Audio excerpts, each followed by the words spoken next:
मेरे हिसाब से इन टॉपिक्स को अभी आपको जेईई मेंस का जो सेशन 1 का एग्जाम है इसमें मेरे हिसाब से इसको टच नहीं करना चाहिए।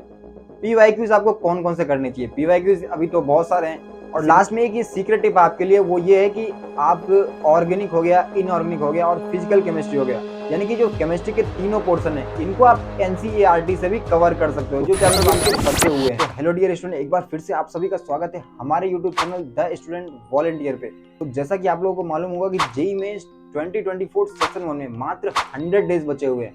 तो आपको इन 100 डेज में क्या स्ट्रेटजी फॉलो करनी चाहिए, किन टॉपिक्स को कवर करना चाहिए और कैसे कवर करना चाहिए, और साथ ही अगर रिवाइज करना है तो कैसे रिवाइज करना चाहिए एंड ऑल दिस थिंग। तो इस वीडियो में हमने इन सारी टॉपिक्स को कवर किया हुआ है और ओवरऑल आपके 100 डेज की प्रिपरेशन को कैसे आप फॉलो कर सकते हो और लास्ट के 100 डेज के लिए रूटीन में बना सकते हो।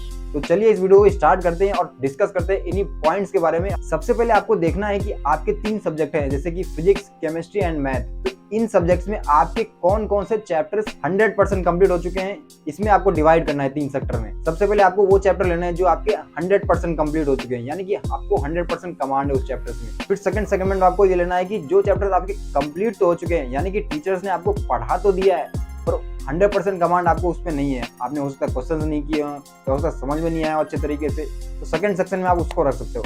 थर्ड सेक्शन में आप उन चैप्टर्स को रख सकते हो जिसको आपने अभी तक नहीं पढ़ा। तो ये 3 सेगमेंट आपको बनाना है। अब आपने 3 सेगमेंट बना लिया है, आप इसको रिवाइज कैसे कर सकते हो आप? सबसे पहले जो आपका है सेगमेंट 1 वाला चैप्टर, यानी कि जो आपके 100% कंप्लीट हो चुके हैं, तो इनको आप डायरेक्टली पीवाईक्यूज में स्विच ऑन कर सकते हो, यानी कि रिवीजन के लिए आपको डायरेक्टली जो पीवाईक्यूज है, प्रीवियस ईयर क्वेश्चंस है, उसको आप डायरेक्टली सॉल्व आउट कर सकते हो इन चैप्टर्स के।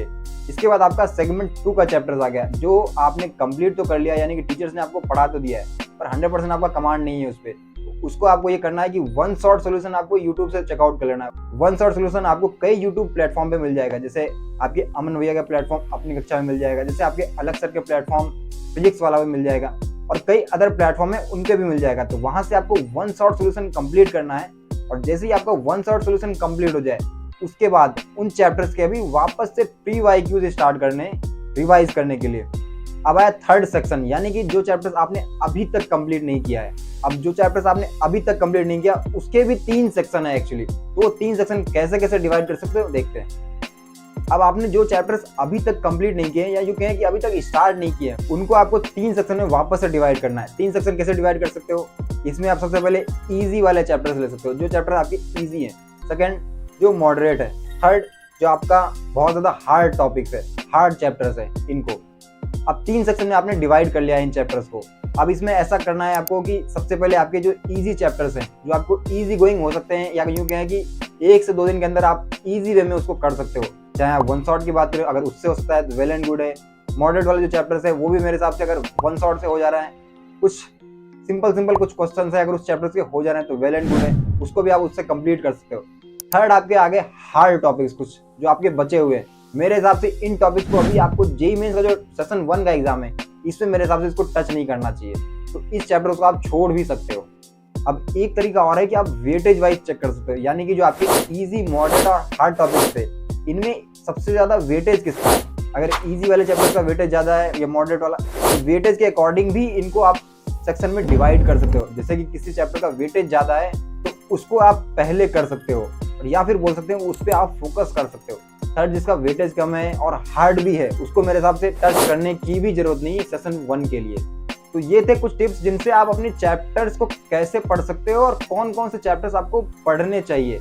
अब बात आई कि पीवाईक्यूज आपको कौन कौन से करने चाहिए। पीवाईक्यूज अभी तो बहुत सारे हैं, जैसे कि बात करें अगर पिछले साल या 2023 की बात करें तो एग्जाम 6 एग्जाम होते हैं। तो 6 एग्जाम के हर चैप्टर और हर सेक्शन के पढ़ने की जरूरत नहीं है एक्चुअली। तो आप इस डिवाइड ऐसे कर सकते हो कि 2023 और 2022, अगर 2023 और 2022 के ओवरऑल आपने कर लिया तो मेरे हिसाब से वो भी इनफ है अभी के लिए, सेशन 1 के लिए तो कम से कम। और लास्ट में एक ये सीक्रेट टिप आपके लिए वो ये है कि आप ऑर्गेनिक हो गया, इनऑर्गेनिक हो गया और फिजिकल केमिस्ट्री हो गया, यानी कि जो केमिस्ट्री के तीनों पोर्शन है इनको आप एनसीईआरटी से भी कवर कर सकते हो, जो चैप्टर्स आपके बचे हुए हैं, या फिर कहें कि जो चैप्टर्स आपके मॉडरेट तरीके से कंप्लीट हुए हैं।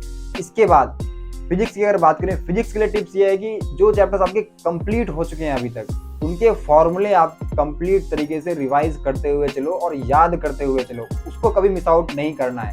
उसके आप शॉर्ट नोट्स बना सकते हो, फॉर्मूला नोट्स बना सकते हो, ताकि लास्ट टाइम पे आपको रिवाइज करने में मौका मिले।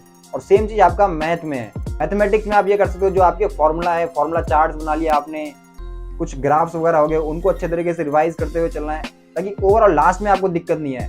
और सबसे आखिरी में ये चीज जरूर ध्यान में रखना है कि लास्ट के 30 डेज में कोई भी आपको न्यू चैप्टर कवर नहीं करना है। यानी कि दिसंबर लास्ट आपका बोल सकते हैं क्रिसमस तक जो चैप्टर आपने कर लिया इस मेथड से वेल एंड गुड है, जो चैप्टर्स नहीं किया ठीक है छोड़ दो उसको। और लास्ट के 30 डेज यानी कि क्रिसमस के बाद से और आपके एग्जाम तक, उसमें आपको एक भी न्यू चैप्टर्स कवर नहीं करना है। जो चैप्टर्स आपके हो चुके हैं उसको ही रिवाइज करते हुए चलना है। उसको इसी मेथोडोलॉजी से तैयार कर सकते हैं और कई कई तरीके हैं उनको रिवाइज करने के लिए, पर न्यू चैप्टर आपको एक भी कवर नहीं करना है उस टाइम तक। तो ये थे कुछ लास्ट 100 डेज के प्रिपरेशन के लिए ओवरऑल स्टडी आप सभी बच्चों के लिए। तो वीडियो अगर पसंद आई हो तो वीडियो को लाइक जरूर कर सकते हैं और ऐसी ही वीडियोस को देखने के लिए चैनल को सब्सक्राइब कर सकते हैं, बेल आइकन दबा सकते हैं ताकि जो आपके ओवरऑल आने वाले जेईई मेंस के एग्जाम है, सेशन 2 सेशन 1 जो भी एग्जाम आपके आने वाले हैं उसमें आपकी प्रिपरेशन में काफी ज्यादा मदद मिल सके। तो ठीक है, इस वीडियो को यहीं पे एंड करते हैं, मिलते हैं किसी नेक्स्ट वीडियो में, तब तक के लिए keep learning, best wishes for your academics.